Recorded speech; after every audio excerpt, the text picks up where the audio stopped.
तो आप एफआईआर भी बदल सकते हो। मैंने बोला मैं सॉरी तो नहीं बोलूँगा क्योंकि मैंने गलती तो की नहीं है। अनफॉर्चुनेटली मैं दर्द से सो ही नहीं पाया। हाय एवरीवन, तो मैंने आज ये तो देख लिया, अगर आपके पास पैसा हो तो आप एफआईआर भी बदल सकते हो और इस चीज़ को प्रूव करूंगा। पर उससे पहले लड़ाई किस बारे में हुई, क्यों हुई, हम इस बारे में बात नहीं करेंगे। मैं सीधा पॉइंट पे बढ़ता हूँ। एलविश ने जो लोकेशन दी थी वो उसके घर की लोकेशन थी या फिर किसी के तो घर की लोकेशन थी, और मेरा इंस्टिंक्ट बोला कि मुझे उसे अपने लोकेशन में बुलाना चाहिए जो एक पब्लिक लोकेशन हो।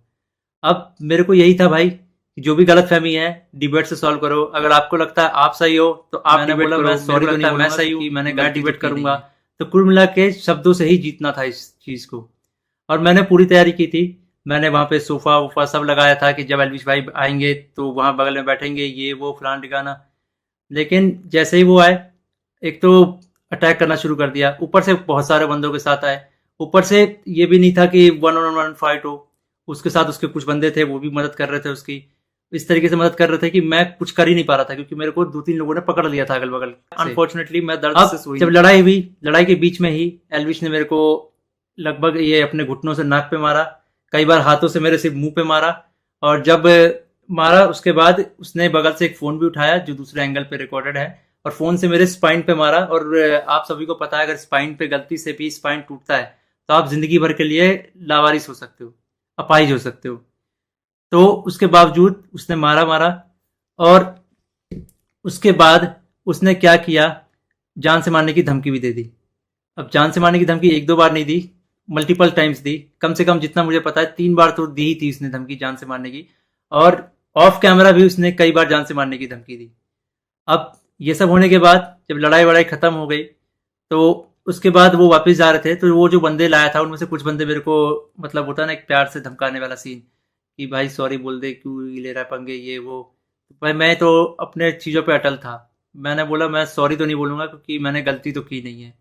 उसके बाद एलविश ने भी थोड़ा ट्राई किया था सॉरी बुलवाने के लिए, लेकिन मैंने उसको भी सॉरी नहीं बोला। और ये सब जब हुआ तो शुरू में मेरे को लगा मेरे को सिर्फ यहाँ चोट आई है, क्योंकि मेरे को कहीं पे भी दर्द फील नहीं हो रहा था। तो मेरे को शुरू शुरू में सिर्फ यहाँ चोट आई। उसके बाद 1-1.5 घंटे बाद मेरे को यहाँ पे दर्द होना शुरू हुआ, और फिर 2 से 3 घंटे बाद मेरे पूरे स्पाइन में दर्द होना शुरू हुआ। और इस तरीके से हुआ कि मैं सो ही नहीं पाया। सुबह 4 बजे मैंने सोने का ट्राई किया था, मैं दोस्त के घर साकेत गया हुआ था, मैंने सोने का ट्राई किया, अनफॉर्चुनेटली मैं दर्द से सो ही नहीं पाया। उसके बाद हम जब दर्द हो रहा था तो हम गए वहाँ पे मैक्स हॉस्पिटल साकेत के मेडिकल निकलवाने। तो उन्होंने मना कर दिया विदाउट एफआईआर नहीं होगा। तो मेरा यही था, मेरा दिमाग शॉक में था, एफआईआर हमने की नहीं थी। फिर हमने डिसाइड किया कि दोपहर के 12 बजे के आसपास हम एफआईआर करेंगे लॉन्च, और उसके बाद मेडिकल करवा लेंगे पुलिस की मदद से ही। तो हम गए एफआईआर करने। अब जब एफआईआर करने गए तो हमने पूरा बता दिया कि भाई ये सेक्शन लगाना है, अटेम्प्ट टू मर्डर है, साफ साफ दिख रहा है। तो जो एसएचओ थे उन्होंने बहुत अच्छे से बात की। उसके बाद एसएचओ अपने इंस्पेक्टर के फ़ोन में कॉल करते हैं, बोलते हैं कि पूरा इसको ना पब्लिक मत करना, गुप्त तरीके से रखना, हम लोग गुप्त तरीके से लड़ेंगे। मेरे को तभी डाउट था कि एफआईआर को दबाने की कोशिश की जाएगी, और वही हुआ। अभी मैंने एक आर्टिकल पढ़ा जिसमें एलविश के ऊपर एक भी वो सेक्शन नहीं लगा जो मैंने एफआईआर में लिखवाई थी। अटेम्प्ट टू मर्डर का एक भी सेक्शन नहीं है उसमें। तो कुल मिला के मैं क्या समझूं, अगर आपके पास पैसा हो तो आप एफआईआर भी बदल सकते हो। मतलब हरियाणा में इस तरीके से गुंडागर्दी चल रही है कि एक बंदा आता है, मारता है और उसके खिलाफ कोई एक्शन नहीं होता, उसको पुलिस पकड़ के लेके नहीं जाती। यहाँ पे इस बात को 24 घंटे हो चुके हैं और वो बंदा अभी हंस रहा होगा कि उसको कोई पकड़ के नहीं ले गया, उसको फर्क ही नहीं पड़ा होगा। मैं हरियाणा के सीएम खट्टर जी से रिक्वेस्ट करना चाहूंगा कि इस गुंडे एलविश यादव को अरेस्ट करवाओ। इसका बैकग्राउंड बहुत खराब है, जिस तरीके से यूथ को इंस्पायर कर रहा है, वायलेंस को प्रमोट कर रहा है, उससे साफ साफ पता लग रहा है यूथ बहुत गलत वे में मोटिवेट हो रही है इससे, और ये चीज़ बहुत ही खराब है। तो खट्टर जी, मैं इंडिया के कानून पे बहुत भरोसा करता हूँ, लेकिन अगर यहाँ पे नाइंसाफ़ी हुई तो एक तरीके से बहुत सारे लोगों को ये तो समझ में आ जाएगा कि इंडिया का कानून सिर्फ गरीबों के लिए बना है, अमीरों के लिए नहीं बना है।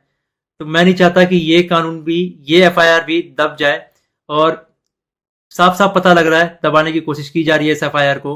अगर ये एफआईआर दबता है तो ये इंडिया के कानून की हार है। मैं आप लोगों से रिक्वेस्ट करूंगा, गुरुग्राम पुलिस को और खट्टर जी को इस ट्वीट में टैग करो और उनको रिक्वेस्ट करो कि एलविश यादव को जितनी जल्दी हो सके, इस गुंडे को जितनी जल्दी हो सके अरेस्ट करा जाए। क्योंकि अगर कोई भी ऐसे मार के निकल जाएगा और फिर अपने स्टोरी में डालेगा कि भाई वर्क डन, तो खुल्लम खुल्ला यही है कि वो वायलेंस को प्रमोट कर रहा है और उसको पता है कि उसका कोई कुछ नहीं बिगाड़ सकता। तो एक तरीके से ये इंडिया के कानून की हार है। तो अभी जो मैं एफआईआर लिखवा के आया था, मुझे उसकी कॉपी भी नहीं मिली और मुझे लगता है मिलेगी भी नहीं। बोला तो वैसे सुबह मिल जाएगी, लेकिन आई डोंट थिंक सो, क्योंकि आर्टिकल में साफ साफ दिख रहा है कि एफआईआर के जो सेक्शन है वो बहुत अलग किए गए हैं। तो इंडिया के कानून का मजाक ना बने, तो आप लोगों से एक आखिरी बार रिक्वेस्ट है, सीएम खट्टर जी को गुरुग्राम पुलिस के ऊपर टैक्स अटैक किया जाए ताकि ये मामले को वो लोग सीरियसली ले। इन द एंड अगर इस बीच में मुझे कुछ भी होता है, मेरे पे कोई भी जानलेवा हमला होता है, इसका जिम्मेदार एलविश यादव होगा या फिर उसके दोस्त होंगे या फिर गुरुग्राम पुलिस होगी जिसने मेरे एफआईआर को पूरा का पूरा बदल दिया और पता नहीं क्या एफआईआर लिख दिया। और ये इंडियन कानून की बेइज्जती है, ये तो मैंने देख लिया। कुछ नहीं भाई, अगर